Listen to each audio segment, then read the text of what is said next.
Hey everybody, Dan here for Argo Comics, where we do not just publish independent comics, we support independent comics. And this is going to be a two-parter because I have this and I have more, but I'm just going to hit these for now to show you what's I've been picking up as of late. I do want to mention that the Argo Comics imprint Thunder Zone, which is myself and other creators in a shared universe. Uh, that has a new Kickstarter right now. I am going to put the link in the description. Dragon Manx and Chronicles of the Metaversal are our two new titles in Thunder Zone that are being offered in this Kickstarter. There's also a chance to get two books that are new to Kickstarter in Nature Man #2 and Supercross #2 as well. So those two books are now available on Kickstarter, along with the two new titles. And you can also actually get all our past titles in one level that gives you all the past Thunder Zone releases or as add-ons. So I will again put the link in that description. And while you're down there among all the words below the video, be sure that you have liked this video and subscribe to the channel so that you will know when the new videos come out promoting these great independent books. Hit the bell for notifications if you want to get early access to these videos. And yeah, please subscribe. We have a lot of great indie books coming out these days, and I think with some more visibility, it would be a good thing for all these books that are involved.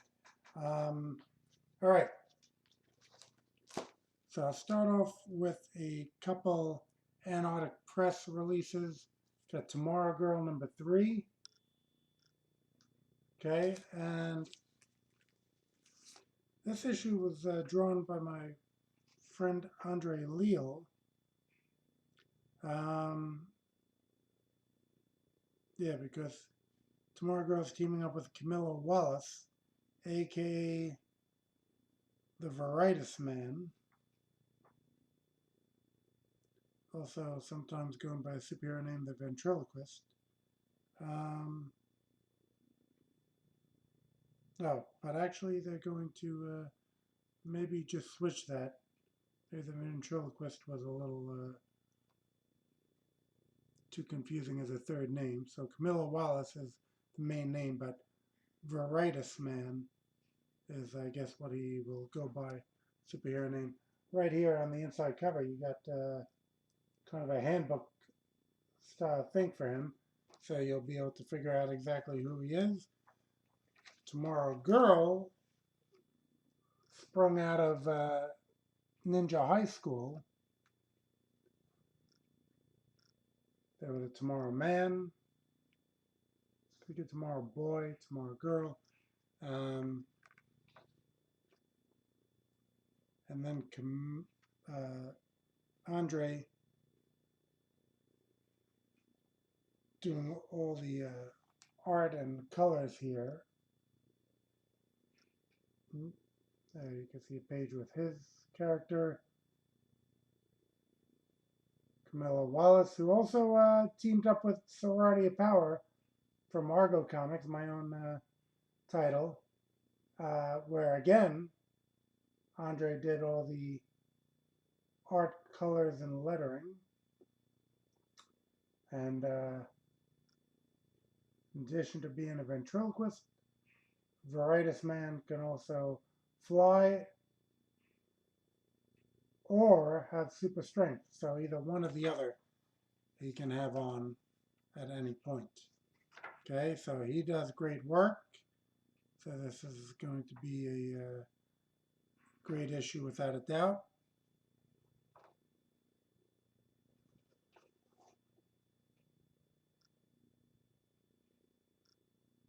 Got a little more art there. just to give you a preview. That's Tomorrow Girl number 3. And this is Ninja High School 190. So it says here on the road to 200. Take it out of the bag so the light doesn't reflect so much on it. They play on an old ad with "Yes, we can." I believe it might have been a World War II ad for women in the workplace.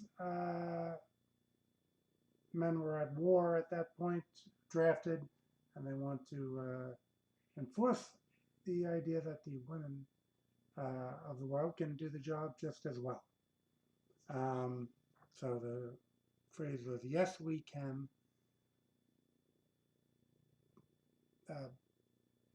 Let's see. Been done. Creation, plot art. Plot, script, letters, Alfred Perez. Coloring, David Hutchinson. Editor, Doug Lynn. So yeah, Ben is doing the art. Occasionally he concentrates on another book and has some fill-in artists, but he's doing the art right there. 30 years of my buying Ninja High School, so I guess that's endorsement enough that I do love the title. And they're on their road to 200, so that's quite a feat for an indie comic. So we had a backup story here. Story and art by John Cohen. Okay, it's Anna and the Arbitrator. Oops.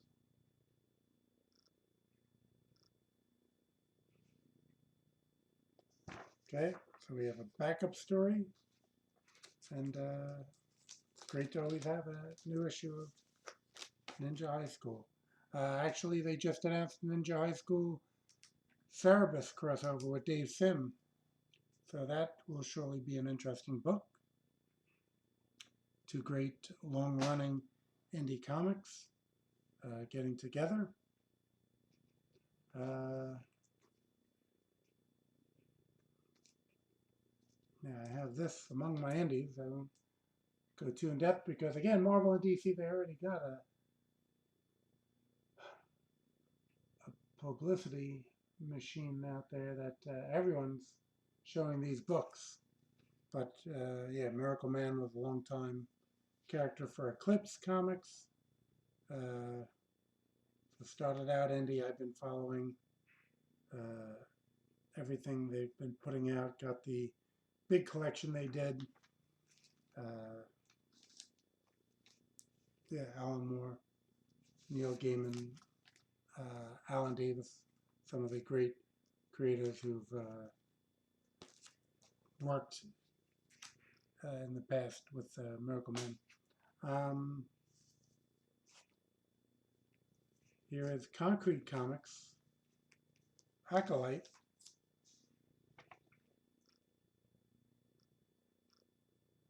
Okay, see if we got some creator writer, Derek Allen, line artist, Bruno Lima, letters, Mason Solomon, editors, Dandy Calvo and Alonzo Starr, colorist, Matthias Juve. Yeah, Bruno Lima actually did art for me, so it's cool to see him doing this here. That's initially seeing his name had me interested. Well, this is what, the third issue? Because I have the other ones. No, this is issue 1. Okay, so there were past releases. Maybe I got it initially on Kickstarter. So past releases, the art is great. As I said, I had work from Bruno. I remember he did a great Nature Man cover. So there's a look at the art. And again, that's Konkret Comics.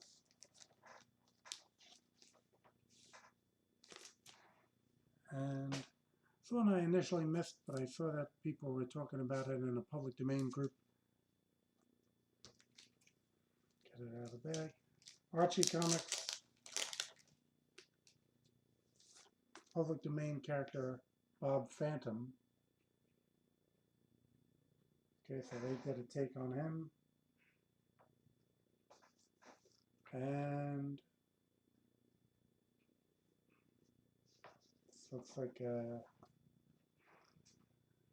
they're harkening back to the original story. Same thing perhaps on the back cover here. But yeah, it does look like interesting stuff. And of course, with Nature Man and having a couple other public domain characters appearing in Nature Man, sometimes I like to see these different takes on the public domain characters.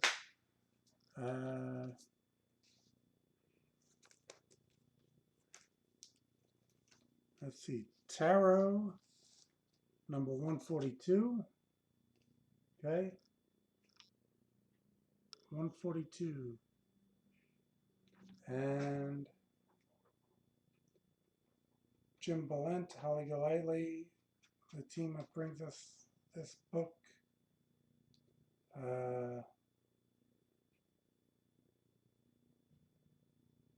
Jim basically doing the whole thing with Holly contributing in on colors. So they're both coloring it, and then she letters it. So then you actually have, there's the breakdown and some promotional material. Broadsword Comics is a company. I guess Jim rose to prominence doing Catwoman for DC, and has been doing this great title now for 142 issues. So that's a great series, dealing in witches and warlocks.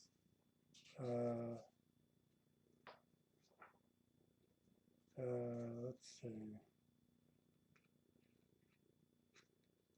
It's not really for little kids, or as they say these days, not safe for work. But yeah, like I said, it's been a great title. A lot of good twists and turns in the story. Art is always fantastic. Color's great. So always recommended. And they have the back issues available in the back here. So you can see it's a lot of issues, because some of them have varying covers. Definitely worth your time to look into. Let's see. Yeah, this, I guess,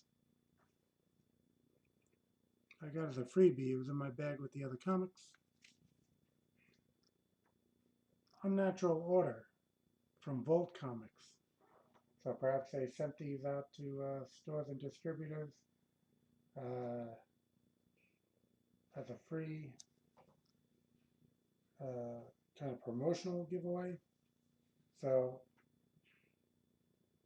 and I don't have as much information from others, but it looks like it's a barbarian type tale. I mean, the quality looks good, so maybe it'll be of interest. And again, that's Volt Comics.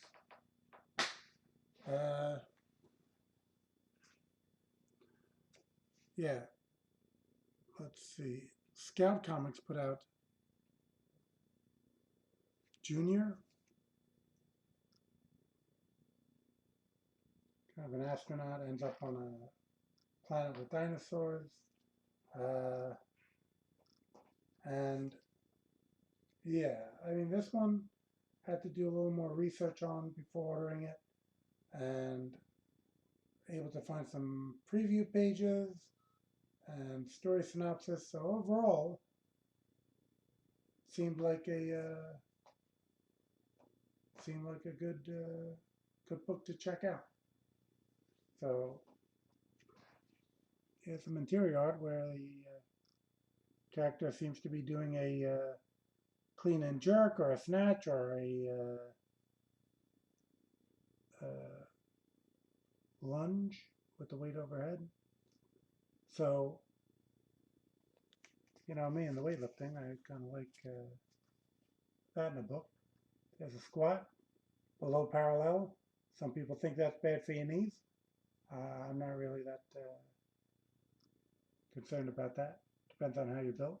And some kickboxing. So, yeah, overall, like I said, it looked like a good book. Pretty nice dinosaur drawn there. Let me try to go back to the beginning. Created, written, and drawn Alex Meadow. Co-created, colored, and designed Sean Callahan. Lettering by D.C. Hopkins. Edited by Andrew Lorenzo Molinari. So, yeah, I think it'll be a good read. Scout Comics. I think I had issues with this. Then I saw this collection here, Dynamite, Armor X. Keith Champagne, Andy Smith. Andy Smith has done some great work over the years. I know he's been doing some of his own titles recently. I think Demigod was from Ominous Press, and that was a creator-owned book by him. I think it was a Child of Hercules, perhaps. So, yeah, pretty much his work. I'll follow whatever he's doing. So this looked good. I mean, you're always going to have quality work from Andy Smith. Kind of a Armor X, so armored hero. Perhaps more in the Exo Man of War category than the Iron Man category. But it looked good. And that's Dynamite Entertainment. So this omnibus, which sometimes I like a good omnibus that has the whole thing. This was Insufferable. Mark Waid, you know, is a talented writer. So when I read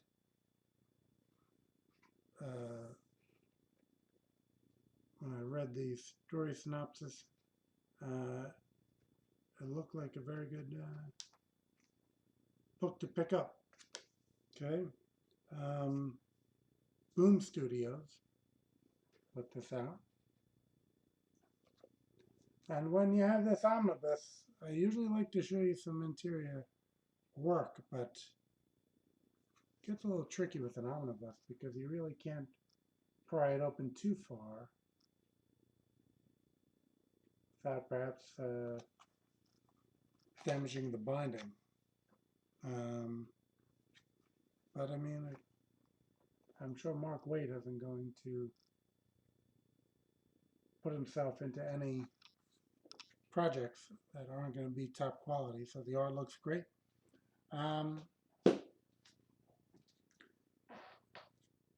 This, I was probably packing up, moving, doing too many things to have caught the Kickstarter, but I had to track down a copy of this, Faust, Love Damned. Okay, it's a hardcover. I usually don't like hardcovers. Probably having a choice, I would have ordered a trade paperback, but it's not, every once in a while you'll get something, gotta be careful with this, that you know may not come out in soft cover, and that you know you definitely want. Um, I mean, for years I saw Tim Vigil at conventions. Uh, I was either picking up Faust from distributors or him. Um, so there were a couple issues that are very, very scarce that I believe were, it might have been the last one put out after I was taking a break from conventions and hadn't seen Tim in a little bit. So that is included in this collection. Um, and Tim, throughout the years, did a lot of pinups uh, within Argo Comics. So, I mean, back in the day, before I was even publishing, I would have him do these renditions of my characters. So there ended up being a lot once I started publishing to get colored and use as pinups. So yeah, usually in the back of each Argo 5, most of my books, not just Argo 5, I will have a pinup section and different artists doing their takes on the characters. And there is a good number by Tim in the Argo Comics catalog. But this is his creator-owned work with, you see, David Quinn, Tim Vigil, uh, let's see, yeah, I guess having started in '87, going to the back of this. Um, yeah, so this is your complete book. Um, Again, what we said with the other book, it'll be considered, as they say these days, not safe for work. It's not for little kids. Uh, yes, sex, violence, uh, gore. So again, this is not going to be work. But I'll show little kids. This page is, these pages are safe. And again, I'm not going to kind of tear this open. But you can see Tim is very renowned for that lavish brushwork that he puts into the inks. I know he was a devout fan of Bernie Wrightson.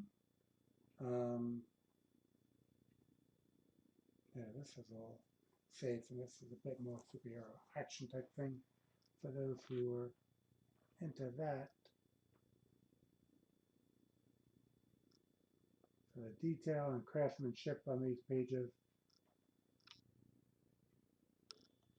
is not going to be seen by many other artists. A true master of the craft of comic book illustration. I remember at one of the New York Comic Cons, actually, we had Roberto Paggi in from Italy, who had inked a couple issues of Argo 5, along with Michelle Mami, who had actually drawn those issues, and yeah, Roberto was in from Italy, and I was getting a drawing done by Tim Vigil of one of my characters, and it turned into a good thing in the fact that Roberto would not he's gone on to ink professionally now in bigger companies, but at that time he had not. So he got to ink this drawing that Tim did, um, and then we came back following day, and Tim was able to actually give him some pointers on inking. So, I mean, those are the great type of uh, happenings and experiences you'll get at a comic convention. Um, so, yeah, that was eventually used as a pinup in Argo Comics, but it was particularly cool that Tim took the time out to help a creator along, and like I said, worked out because Roberto went on and inked for I believe DC. Um, so yeah, this great to have again, full collection of Faust. Uh, Actually, let's see, Blue Comet, I think, was the first point where I'd seen Tim's work. And yeah, that was prior to Faust, prior to Grips for Greater Mercury, which probably is where he rose to prominence. So there was a Blue Comet, Craig Stormon, uh, he ran that.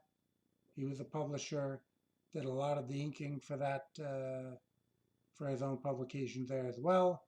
Found out at some point that he had actually passed away, but he had a pretty cool line of indie books, and like I said, among that time, Tim Vigil is one of his early discoveries there, because that's, I believe, Tim's earliest work, or just about, you know, printed, um, outside of fanzine or something like that.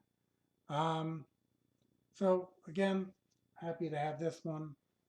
We'll be excited to read the full thing. Um, so I'll say once again, I do have that Kickstarter going. We are short of goal. Um, so I'll, I'll have the link. Thunder Zone is a bit like, I would say, the early Image superhero universe, where we have multiple creators and they all own their own books, but we're making it as it is happening in one universe. So these characters can interact. And again, much like the early Image universe, which was one of my favorites throughout all of comic history, these creators can choose to have cameos with each other. Uh, if we're going to do like we have one coming out called Thunder Guard, where we will see a number of different creators uh, meeting their characters meeting in one story. So again, it's up to each creator's discretion as far as their interactions. So it's ends up being fun. I think that's the main ingredient